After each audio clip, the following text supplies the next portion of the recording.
A pair of 14,000-year-old puppies found melting out of the permafrost in Siberia have undergone genetic testing, proving they were actually wolf cub sisters and not domesticated dogs as was previously assumed.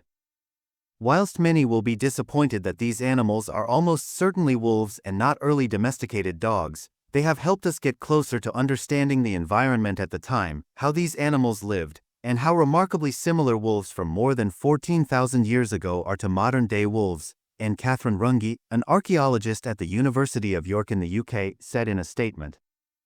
Runge led an international team of researchers in analyzing the bones and DNA of the puppies.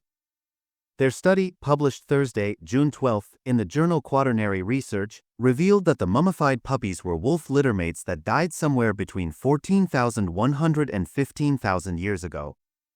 The remarkably preserved and mummified animal carcasses were found in 2011 and 2015 near the rural settlement of Tumat in far northern Siberia. Along with the two canines, scientists discovered woolly mammoth, Mammuthus primigenius, bones that appeared to have been cut and burned by humans.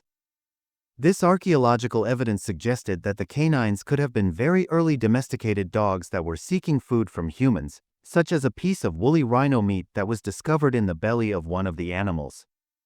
Dogs and wolves are closely related, but they diverged genetically between 20,000 and 40,000 years ago. Humans then domesticated wild dogs around 15,000 years ago. But the title of the world's oldest domesticated dog has never been clearly claimed. One possibility is the Bonnoberkassel dog, found in Germany in a human burial dated to 14,200 years ago. Because they were older than this, the Ice Age Tumat canines were previously assumed to be among the oldest domesticated dogs in the world. But DNA testing in 2019 showed that they likely belong to a now extinct wolf population unrelated to today's dogs. In the new study, Runge and colleagues built on the 2019 study by analyzing genetic data from the animals' gut contents and investigated chemical fingerprints in their bones, teeth, and tissue to learn more about the famous cubs. The cubs, genetically determined to be sisters, were only a couple of months old when they died, but both were eating solid food, including meat from a woolly rhino, Coelodonta antiquitatus, and a small bird called a wagtail, but not from a mammoth, which may have indicated that Ice Age humans had fed them leftover scraps. Additionally, both were still being nursed by their mother, the researchers discovered.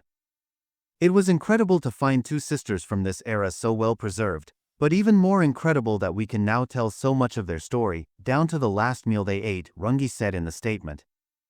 But there's no indication that the Tumat pups got this food directly from humans or even from scavenging humans' mammoth butchering sites, according to the researchers. The sisters inhabited a diverse landscape that was also occupied by humans, they wrote, but this study found no evidence that can conclusively link them to human activities.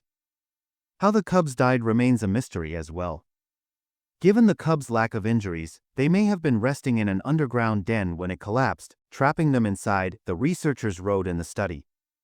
Today, litters are often larger than two, and it is possible that the Tumat puppies had siblings that escaped their fate, study co-author Nathan Wales, an ancient DNA specialist at the University of York, said in the statement.